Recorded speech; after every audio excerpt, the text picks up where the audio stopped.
Good morning, everyone. This is Steve, and I am starting out my Saturday heading out to Lake Nakamixon Trail. And I'm going to keep my trail simple. I'm not going to go up in the upper part, just an out and back along the lake. A little bit snowy, so I expect to have cold feet and wet feet when I get back. So we'll see how long I last. Remember what the distance is, like maybe 1.25 miles out, and then back it'll be 2.5 miles. Don't really remember, it's been a while since I've done just the out and back. But anyway, getting my start out. It's a little before 10 a.m. on Saturday, February 11th. So catch up when I get to my destination.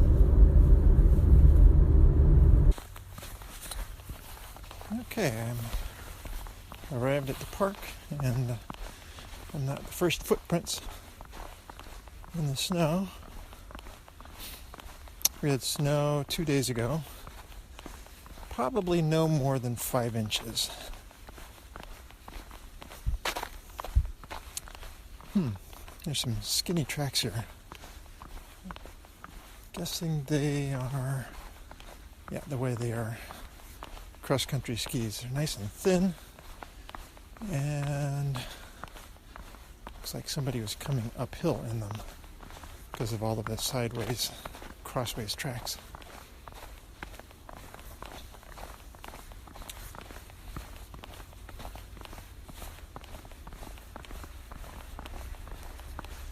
It looks like they've done partial plowing. Not necessarily where I'm walking right now, but probably on this road down to the Youth Services building. Well, maybe not. Just a slushy track. All right. Can hear a chickadee in the background.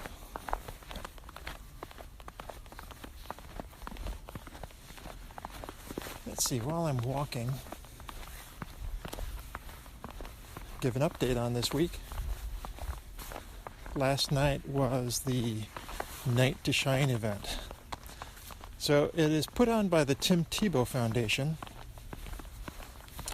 Oh, rats, I think I have 2 left-handed gloves. Let's check that out. Oh no, I'm good. So the Tim Tebow Foundation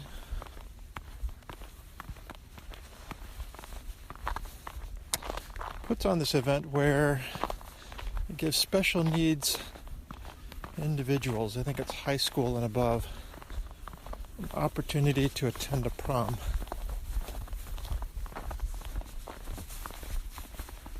And disabilities ranged anywhere from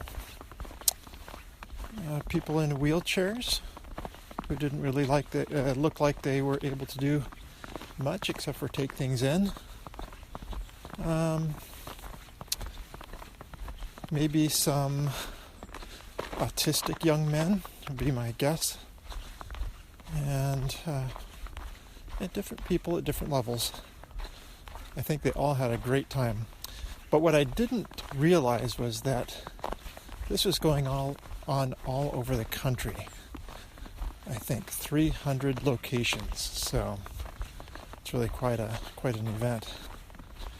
And it gives them a chance to feel special and feel like the center of attention.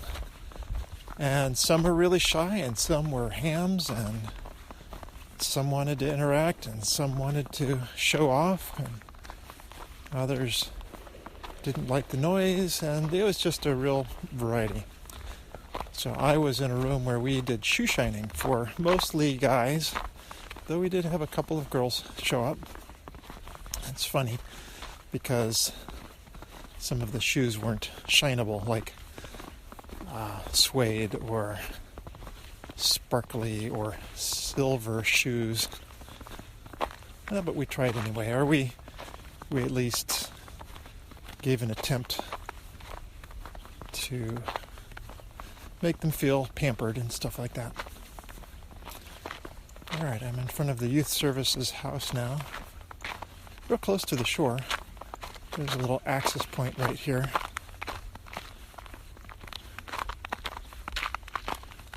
And then once I get beyond this, I will start jogging for a little bit. And make sure my heart rate monitor is functioning and capturing my heart rate, and then we'll go on from there.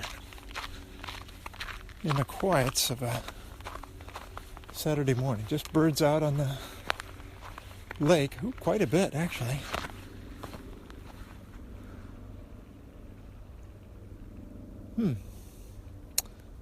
What are those? Okay. They're black and white waterfowl, and I'm not really sure. Maybe I'll stand here and see if they land. Not sure what they would be. Cormorants, maybe? I don't know. Let's see, there's a vulture that just landed in a tree. Too big to be a hawk.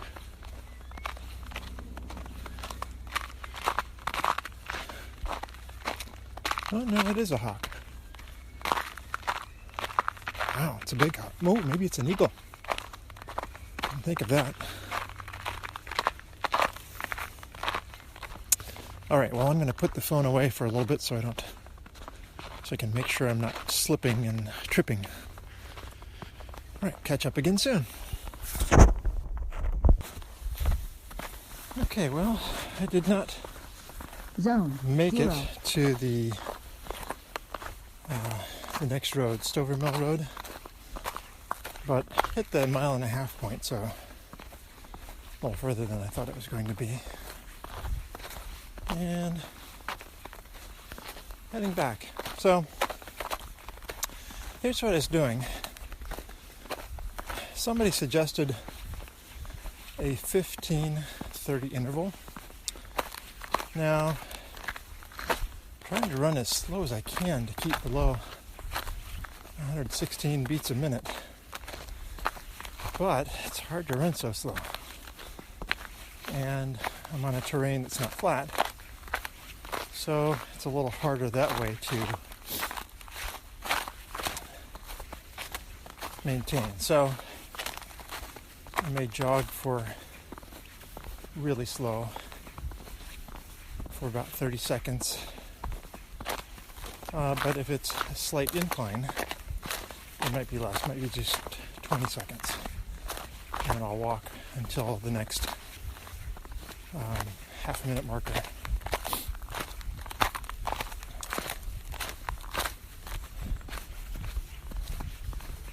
The snow it's not too frozen, so it gives pretty easily, which is nice, though it's kind of like running in sand, so I'm sure that creates the extra effort. I had thought about going over to the track this morning to try a MAF test, but I got over there and it is still snow covered, but maybe by the end of today it won't be.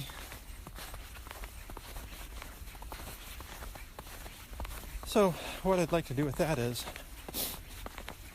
there's now MAF app, and the only problem I'm having with it is that it's not pairing with my heart rate monitor.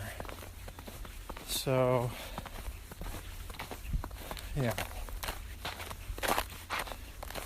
And I've written to them, but I've gotten no response. A little disappointing. But I think that I can just do it in my own monitoring. And I think it does. Normally in the book, he talks about your mile at your maximum aerobic pace.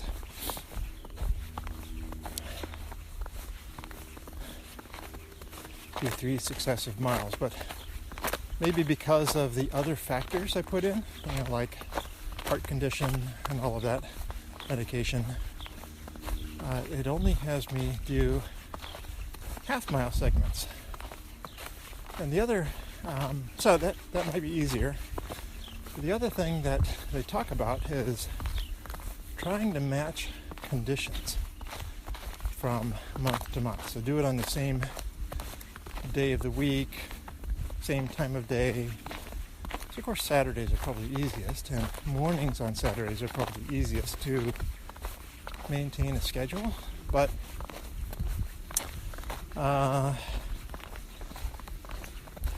weather conditions. So if I went over to the track now and tried to do 3 half-mile segments, I'm running through snow, and that may not be the conditions in 4 weeks. Or it might be. So it would be nicer if the track was clear. But that is the flattest, most consistent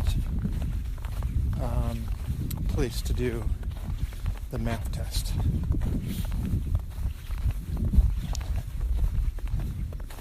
Very pleasant out today. It's cool still. It's now above freezing, I think.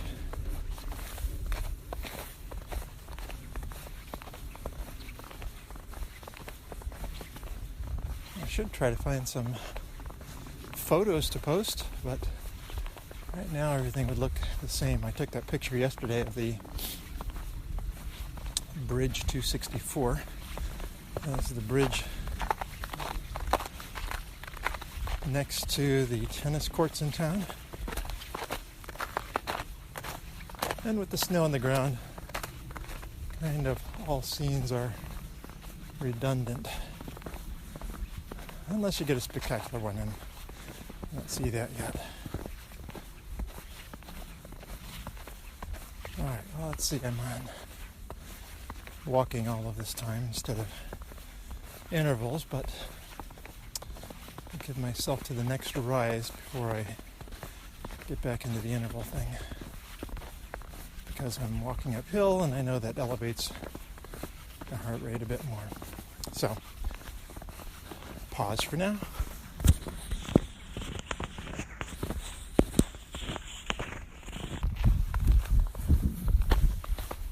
Okay, 50 minutes on the go,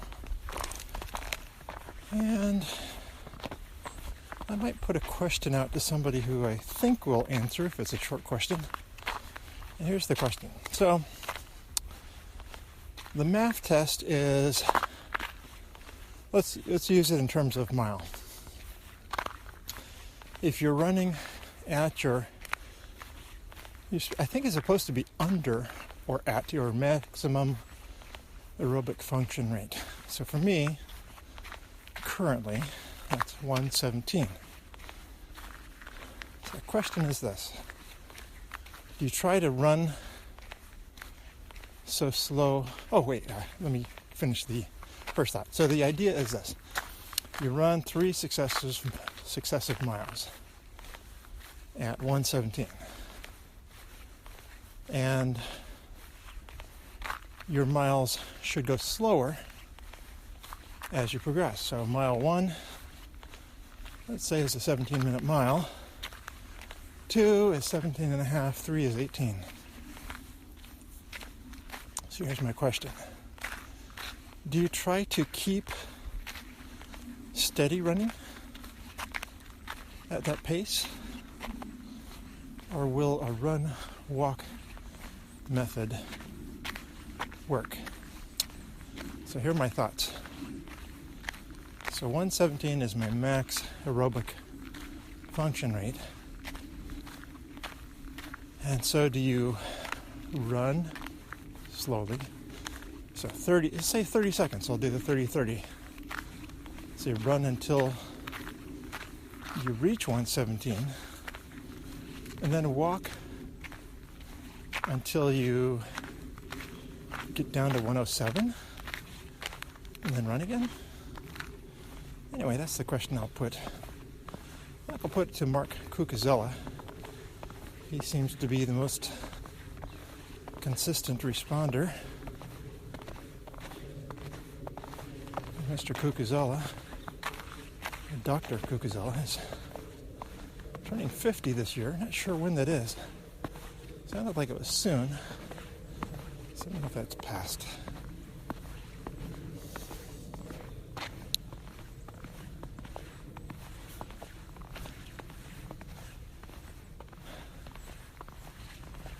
So I would ask on the Phil Maffetone site, but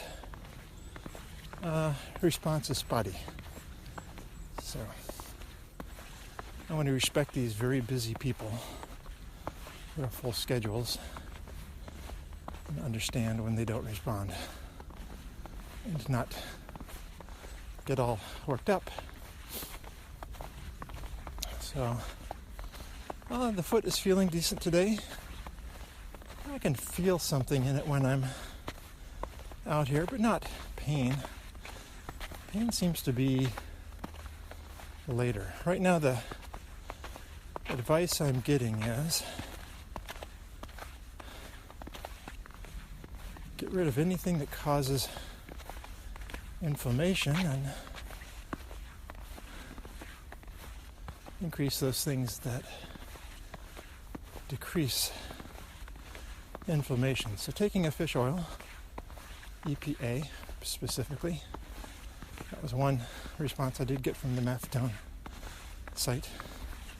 And also rereading a chapter on inflammation. And then we've got some nice ginger root, and also discovered last night we have turmeric, also in the ginger family, kind of an orange cousin of ginger. Ginger being yellow, turmeric being orange, being known as a good anti-inflammatory. So we'll try to take to having at least a cup of that per day, and then avoiding industrial oils like soybean, corn, peanut, Zone 1, sunflower. So, of course, that means I need to stop eating cocktail peanuts because they're 0 cooked in peanut oil. So, yeah, peanuts aren't the best. Tasty, but not the best. So if I'm serious about controlling inflammation, strengthening foot muscles, Zone 1, and that kind of thing. All right, I guess I'm breathing too hard. Just came up a hill. Well, I'll call it quits for this Saturday. Out here in the snow, waiting for a clear track. 0. So this is Steve, and thanks for hitching along with me this afternoon, or morning right now, but let's hope for a warmer afternoon around 40 degrees. All right, take care, you all. Enjoy your mileage this weekend. Bye-bye.